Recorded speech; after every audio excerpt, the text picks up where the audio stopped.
Do you believe in forgiving or forgetting? At my grandma's 80th birthday, every cousin got a gift bag but me, and if you think I'm exaggerating or being sensitive, imagine standing in a banquet hall decorated with pink and gold balloons, the smell of catered pasta and garlic bread filling the air, while one by one each grandchild's name was called and a bag stuffed with little trinkets and envelopes was handed over until the pile on the table was gone and my lap was still empty. I didn't make a scene. I didn't even ask why, because the second I opened my mouth, I knew they would say it was an oversight or a mix-up or some other excuse that would make me look like the bitter one. So instead I smiled tightly, posed for the group photo, and told myself to breathe through the humiliation that burned hotter than the candles on Grandma's oversized sheet cake. My Aunt Patty was the one running the whole show, with her sharp heels clicking against the hardwood floor and her bossy voice rising above the chatter as she passed out the bags like she was Santa Claus in a polyester blazer. She didn't just hand them off quietly, she announced each cousin's name like they were prize winners, clapped dramatically when the cousin grinned, and made sure to highlight the special touches she had included inside. From scratch-off lottery tickets to Starbucks gift cards, all meant to show how thoughtful and generous she was. I kept waiting for my name to be called, trying to keep my posture straight and my face calm, but with each cousin's laugh and thank you, I felt the pit in my stomach grow heavier until there were no bags left on the table. That was the moment the laughter seemed to grow louder, even though no one had said a word to me, because silence, when it singles you out, feels sharper than ridicule.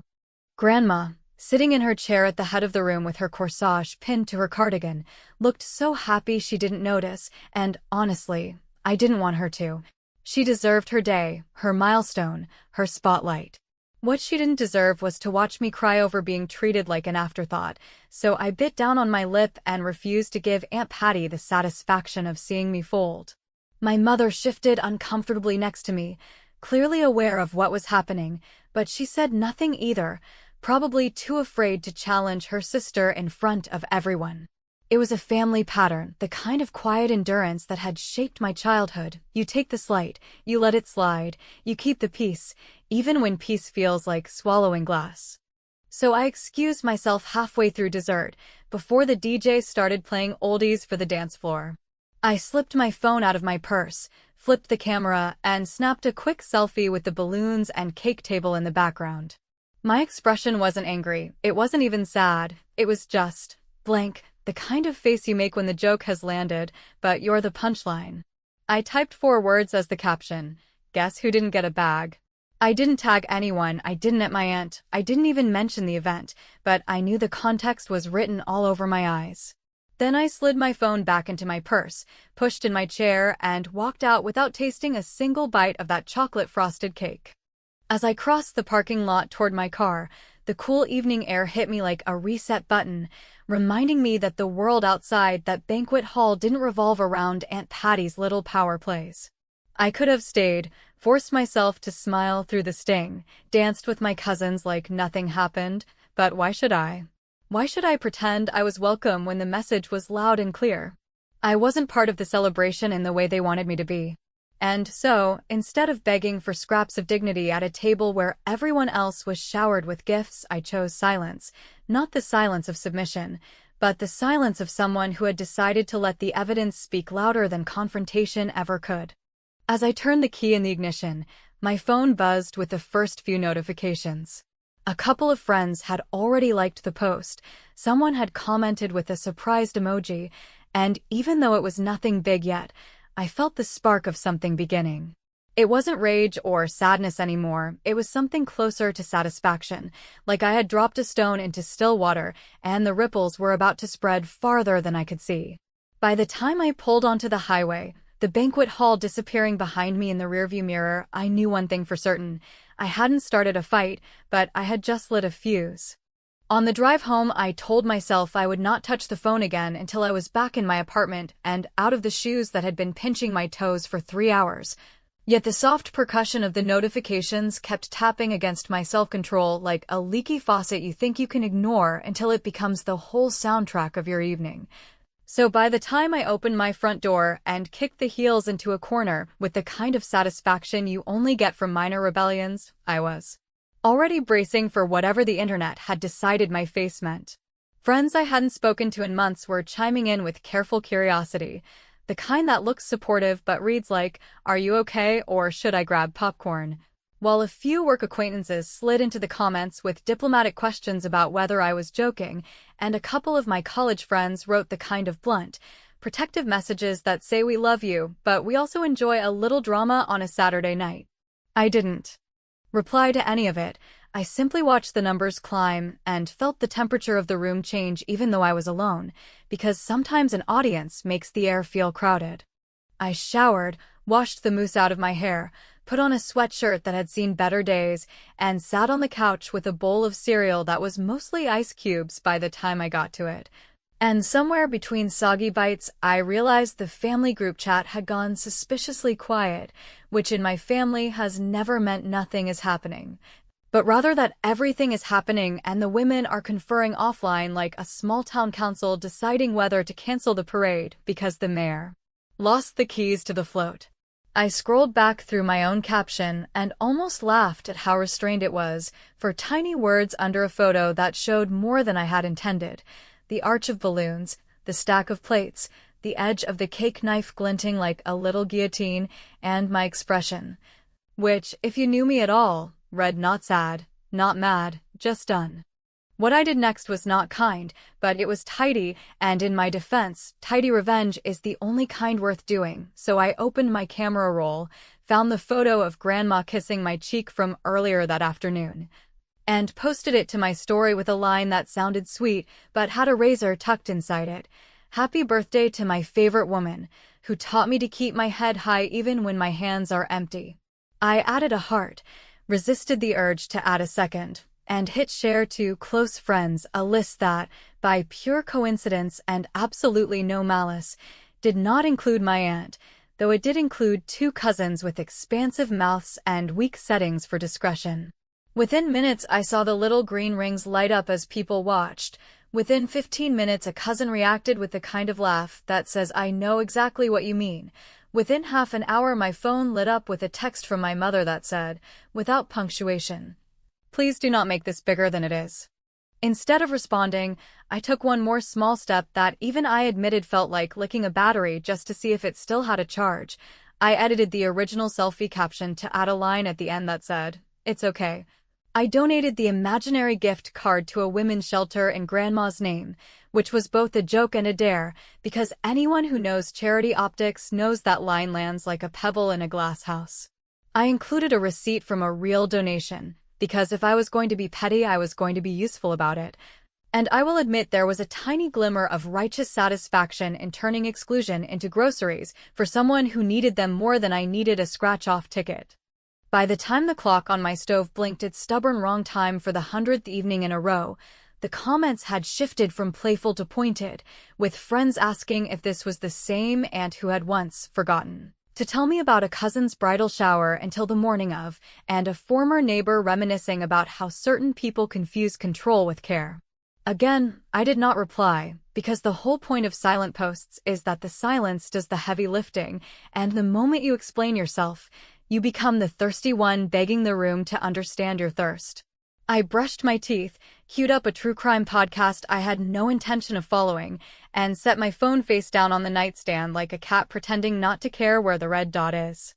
The morning did not creep in. It barged, with sunlight in my eyes and the buzzing of a phone doing push-ups, and when I finally surrendered and flipped it over, I saw the missed calls stacked like pancakes from an aunt who had never dialed me before 10 in the morning in her entire life unless someone was in the emergency room or the local bakery had overbaked her favorite lemon bars. I let it ring twice more out of pure spite wrapped in composure, then answered with the kind of cheerful neutrality that drives guilty people insane. She did not say hello. She launched, breathless and wounded, into a monologue about how my cryptic little stunt had caused confusion and concern, how certain relatives were misinterpreting the situation, and how she would appreciate it if I clarified that I had chosen to leave early and that there had been, in her words, no intentional oversight. I listened, said nothing, let the silence make her fill it with more excuses, and when she finally Pause to inhale. I told her I was happy to clarify the situation in a way that would make everyone feel better. I hung up, opened my notes app, and drafted a new post that was so polite it squeaked, thanking my aunt for hosting a lovely celebration, praising the decorations, complimenting the playlist, and then, right after the paragraph about family memories and the tenderness of watching Grandma blow out candles with all her grandchildren around her, I added one single, surgically precise sentence that said I had been touched to learn that my gift bag had been accidentally set aside for later. Which is what my aunt had just suggested as a fix without realizing how that phrasing sounds when the internet has seen your empty hands. I scheduled it to publish in 1 hour, not immediately, because delays make people sweat, and also because I wanted her to wonder whether I would keep my word, and then I turned off my phone, poured coffee, and stared out the window at a morning that suddenly felt full of weather. When I turned the phone back on, the post had gone live, the comments were multiplying, and a new text from my aunt was waiting, a long paragraph that started with "Thank you for clarifying" and ended with "Please call me." But before I could decide whether to play nice or sharpen the edge again, an unfamiliar number flashed across the screen, and when I answered, my grandmother's voice, small, careful, and sober in a way I had not heard since Grandpa's funeral, asked me, very softly, why I had left her party without saying goodbye. I answered my grandmother's question the way you answer when the person asking is the one person you refuse to hurt, carefully and without edges, telling her that I had felt a little lightheaded from the noise and the perfume and the heater turned up too high, that I had slipped out to get some air and then decided to head home rather than make a fuss, and even as I said it I could hear the paper-thin pause she left between breaths, the kind that says she has lived long enough to recognize when a story has been folded neatly to hide what matters, yet loves you enough to leave it folded, because unfolding it would mean admitting she sees the crease. She thanked me for coming, told me the roses on the tables had been her idea, said she hoped I took a slice of cake for later, and when I told her I hadn't, she promised there was a container with my name on it in her freezer, and that I could come by tomorrow and pick it up, and that tiny promise, that small square of sweetness waiting with my name on it, pressed against the part of me that had walked out of the banquet hall empty-handed and restored just enough dignity that I could tell her I loved her without my voice shaking. The call with Grandma ended. The campaign began, not because I launched it, but because families are the original crowdsource machines. And once you give them a question with a juicy shadow around it, they will fill in the blanks with a kind of collaborative fiction that somehow feels truer than whatever the facts ever were. A cousin texted to say she was mortified, another sent a paragraph about how Aunt Patty had been stressed and probably mixed things up, and a third wrote a half apology that managed to include the phrase "you know how you can be,"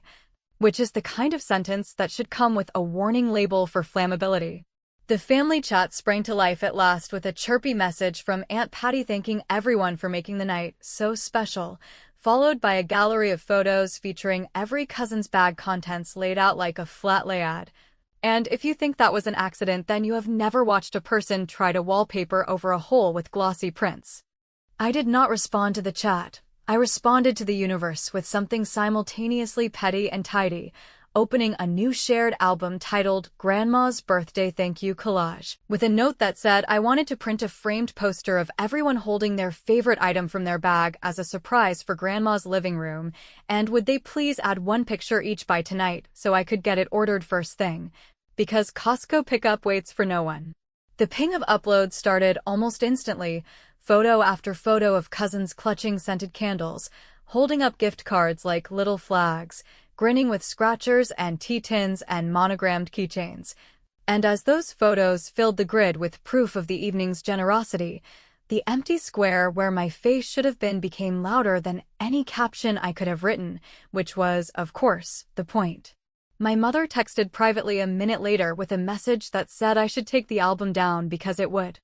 embarrass people, which translated to "you have made the invisible visible, and that makes me deeply uncomfortable." And, while a part of me understood that she had spent her whole life keeping the peace the way other people keep gardens, pruning and watering and pretending not to notice the weeds, another part of me was done pretending that quiet was a virtue when it only ever protected the person holding the shears. The next call came with sniffles audible before the hello, my aunt in full theatrical sorrow telling me she had been up all night dealing with mean comments from relatives who did not understand how hard she had worked, that she would never intentionally exclude me, that I had twisted a misunderstanding into a public spectacle, and that if I cared about Grandma at all I would stop before I turned a happy memory into a scandal. And while I could have argued point by point, cited exhibits, or pulled out a bibliography of previous oversights that had somehow always landed in my lap, I chose a different route, the kind that looks like compassion on the surface and something much sharper underneath. I told her I understood she was stressed, that managing events is hard, that feelings get bruised like peaches when too many hands are in the bowl, and then I offered a path to reset the narrative that would, in her words, give everyone closure. I suggested a small follow-up brunch at Grandma's house on Sunday afternoon where we could present the framed collage, take a new photo with all the cousins and our gifts, and toast to second chances. A phrase I dropped like a coin into a well because people like Patty cannot resist the sound of their own redemption story. The hook was simple and it was clean, because while I had no gift to hold for that smiling picture, I did have something better, a plan that would force a choice and do it gently enough that anyone watching could call it grace. I asked each cousin in the album chat to bring their bag item to the brunch, so the collage would match the moment, and in a private thread with two cousins who had already apologized without excuses, I asked them to casually mention to Patty that it would be sweet if she had a spare bag for me to hold, not a new purchase, but one of the extras she surely kept set aside for later, echoing her phrasing back to her like a mirror she could not look away from. If she produced a bag, the message would be obvious to anyone with eyes. She had one all along and failed to deliver it. If she did not, the empty-handed daughter standing beside a freezer cake and a framed collage would be a portrait no caption could soften. An hour before the brunch, with the collage file uploaded and ready for pickup, I posted one more story to my close friends, a quiet photo of Grandma's hands holding a coffee mug with the caption, "Picking up something sweet." And while the ring count on my aunt's number climbed and my mother sent 3 variations of "Please be kind," the doorbell to my apartment rang, and when I opened it I found a small gift bag on the mat with no card inside, only a single scratch-off ticket and a receipt. Time-stamped from the night of the party, and as my phone began to vibrate with an incoming call from an unknown number, I realized this was not going to be the tidy closure anyone expected. The gift bag left at my door sat on the kitchen table like evidence in a trial, a flimsy paper sack with a single scratch-off ticket rattling at the bottom, its emptiness almost louder than if it had been crammed with trinkets,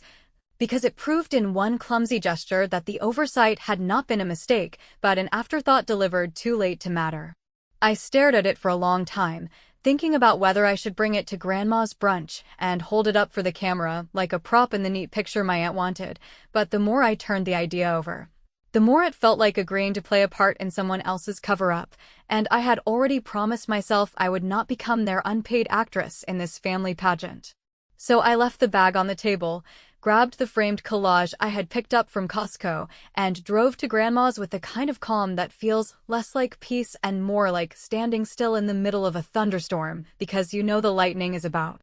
to strike, but you want it to hit where everyone can see. Grandma's house was buzzing when I arrived. Cousins crowded into the kitchen with bag handles looped around their wrists like fashion accessories, aunts hovering with plates of muffins, uncles pretending to watch sports highlights on the muted television. I hugged Grandma first, because whatever else was about to unfold, she was still the heart of this gathering, and when she thanked me for the framed collage I placed in her hands, her eyes welled up in the kind of soft tears that remind you why family can still matter even when it hurts. She touched the empty space in the layout where my picture should have been and gave me a look, not accusing, not pitying, but the kind of look only someone who raised children of her own can give, a look that says she knows the whole story even without the details. It was Aunt Patty who broke the moment, her voice slicing through the room as she announced how thoughtful it was of me to make the collage, how proud Grandma must be, and how misunderstandings, like the other night, can be put behind us if we choose to move forward with grace. I set my coffee cup down carefully before I answered, because there are moments in life when your tone decides the entire legacy of the conversation, and I wanted mine to cut with precision rather than volume. I told her I wasn't holding a grudge, that I had simply wanted everyone to see things as they were, and that pretending otherwise would only have made me look ungrateful. Her smile faltered at that, a quick tremor across her face, and then she leaned closer and whispered so low I doubt anyone else heard, "You're humiliating me." I straightened in my chair and answered in a voice calm enough to carry, "I didn't humiliate you. You did that yourself." The silence that followed wasn't empty. It was charged, the way air thickens right before a storm breaks, and in that pause I saw my cousins shifting uncomfortably, my mother lowering her eyes, and Grandma tightening her grip on the frame in her lap. Patty started again, defensive now, insisting that she had stayed up for nights planning this party, that she had juggled countless details, and that if one bag had been misplaced it was hardly evidence of malice. I listened, then listed, quietly but clearly, the other times I had been left out, the bridal shower I had learned about too late to attend, the Christmas gift exchange where my name had been mysteriously lost, the summer barbecue where everyone but me had been asked to bring a dish. Each example landed like a stone on a scale, tilting the room until no one could pretend the weight wasn't real. My mother tried to interject, telling me maybe now wasn't the time, but I kept my eyes on Patty and told her I wasn't interested in apologies or explanations, only in the truth being acknowledged, because truth has a way of rotting when you bury it. And this family had been gardening rot for years. Patty's voice cracked then, the tears spilling faster than her sentences, and she begged me to take the post down, to delete the album, to stop letting outsiders into family matters, but I refused, not loudly, not cruelly, but with the steadiness of someone who had finally learned that silence was not kindness when it only served the powerful. I told her I had no intention of erasing anything, because erasing would mean agreeing that my pain was inconvenient enough to be tidied away, and I had already spent too many years living inside that bargain. The rest of the brunch blurred, cousins awkwardly sipping coffee, uncles shifting in chairs, Grandma patting my hand as though to say she loved me even if she couldn't fix what was broken. When I stood to leave, I thanked her again, kissed her cheek, and carried nothing but my purse to the door, leaving the gift bag still sitting on my kitchen table miles away. Behind me, I heard the low hum of conversation rising again, the machinery of the family trying to spin this confrontation into something manageable, but I knew no one would be able to unhear what had been said. I closed the door gently, stepped into the cold afternoon air, and thought to myself that sometimes revenge isn't about fire or fury, but about holding up a mirror and refusing to look away until the person on the other side finally sees themselves. The unknown number belonged to the banquet hall manager, a patient-sounding woman named Renee who apologized for calling on a weekend and then explained, with the careful diction of someone who has delivered bad news about centerpieces and seating charts for a living, that during cleanup her staff had found a small gift bag wedged behind the riser where the DJ had set his speakers, and that the bag had a sticky note on it with my name written in a fast, tilted hand, and that she didn't know whether it had slipped, been tucked, or gotten knocked behind the equipment when someone was rearranging things, but either way it was still sealed and she thought I might want to pick it up. I stood in my kitchen holding the phone and looking at the other bag, the one with the lonely scratch-off ticket and no note, and realized with a strange, hollow sort of clarity that I was about to learn something I could never unlearn, even if what I learned ended up being nothing more than another layer of maybe. I told her I would drive over right away, grabbed my keys, and left the pity bag sitting on the table like a prop from a play that had already closed.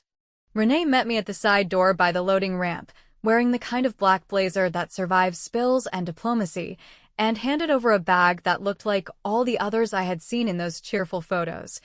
with the same gold tissue peeking over the top and a weight that said more than a lone $2 lottery gamble. And as I pulled out the contents, a candle that smelled like hotel lobbies, a gift card to a coffee chain, a tin of herbal tea, and, tucked into the envelope with the gift card, a photocopied poem about gratitude that screamed Patty in font choice alone. I felt the small, precise ache of a story that might not be simple, because this bag had existed, which meant it had been assembled, labeled, and at some point meant for me. And also this bag had not reached me, which meant a human being with hands and a reason had interrupted the path between intention and delivery. Renee told me, with professional kindness, that they did not keep video of the backstage area, that the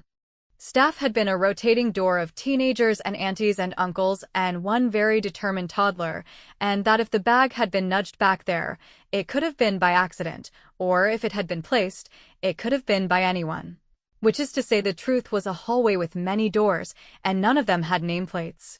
I drove from the hall to Grandma's house because I could not imagine carrying this particular weight alone, and found her in the sunroom with a crossword and a cardigan that had seen better winters. And when I placed the bag in her lap and told her where it had been found, she rubbed the corner of the sticky note between her fingers like you do with paper when you're deciding whether to keep it or let it go, and said, very softly, that she was glad I had it now and that sometimes things get lost in the middle of celebrations because people forget to hold still, and that it was not my job to decide why other people drop what matters. I told her about the pity bag at my apartment and watched the surprise pass over her face like a small cloud, and then I watched the surprise turn into something else, concern, maybe. Or the tired recognition that families are just as capable of producing mysteries as memories, and for a minute neither of us spoke, because there are moments when talking only pushes the truth farther away.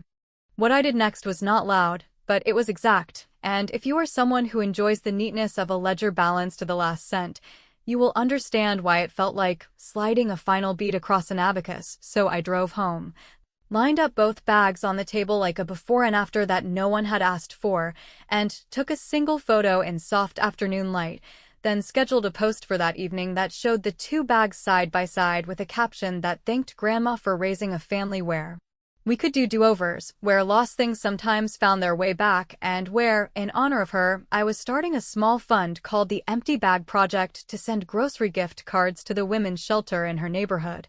with a note that I would match whatever any cousin chose to donate up to the amount of one gift bag, because if we were going to perform generosity in pictures, we might as well practice it in receipts. I linked the shelter's page, added a photo of Grandma's freezer cake,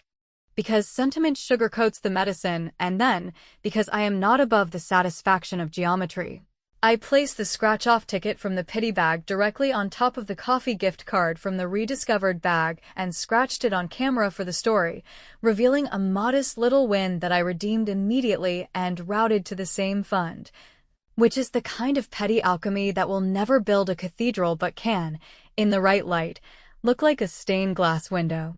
Within hours the fund began to tick upward in small, irregular heartbeats, $10 from a cousin who always sends birthday texts at the wrong time of day, $20 from the shy one who hates group photos, $50 from the boisterous uncle who can't resist a good public gesture, and, without a name attached, but with a memo line that read, set aside for later, a larger number that felt like a hand extended without the face attached, and as the donation scrolled, my aunt called again, her voice thick, saying the bag had not been hidden on purpose, that she had asked a server to keep it safe until speeches, that she had never imagined it wouldn't reach me, that she had panicked when she saw the post and sent that lonely little ticket as a peace offering, and that she was grateful for the fund and also hurt by the implication, all at once, like a person trying to dance in two directions and discovering, too late, that the music does not allow it. I told her I heard her, that I had no plans to edit, delete, or litigate, that I preferred the record to stand with its rough edges showing, because sometimes the only honest ending is one that refuses to sand itself smooth for company. The next Sunday, after church, Grandma asked me to hang the collage in her hallway and to leave a small blank frame beneath it, a simple white mat with nothing inside, and when I asked her what she planned to put there she said, with a smile that was both young and very old,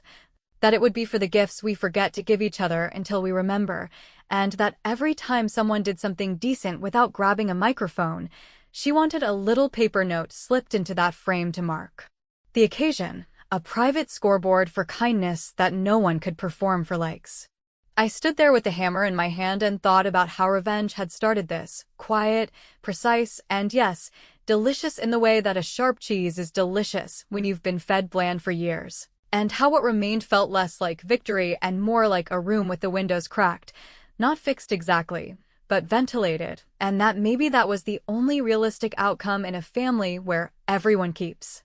their own ledger. Months later, the donations tab still shows occasional blips, and my aunt still tells anyone who will listen that the bag was misplaced and not hidden, and my cousins alternate between hugging me too tightly and avoiding my eyes. And every time I visit Grandma, I slip a folded scrap into the blank frame with a date and a simple line. Cousin dropped off soup when I was sick. Aunt called to ask about my job without mentioning the post. Uncle apologized in the driveway for nothing in particular. And as the frame fills, the story does not resolve so much as acquire texture, the kind that makes you hold it up to the light and tilt it, wondering whether the pattern you think you see is really there or if your brain is connecting points that were always separate. I still have both bags in the back of my closet, one that arrived late with everything and one that arrived on time with almost nothing, and on certain evenings I take them down and set them on the table again, not because I can't move on, but because some questions are worth revisiting, like a painting that changes when the sun moves, and because I am still not sure which is more honest, the intentional slight that wears its emptiness like a flag, or the generous gesture that loses its way and swears it never meant to.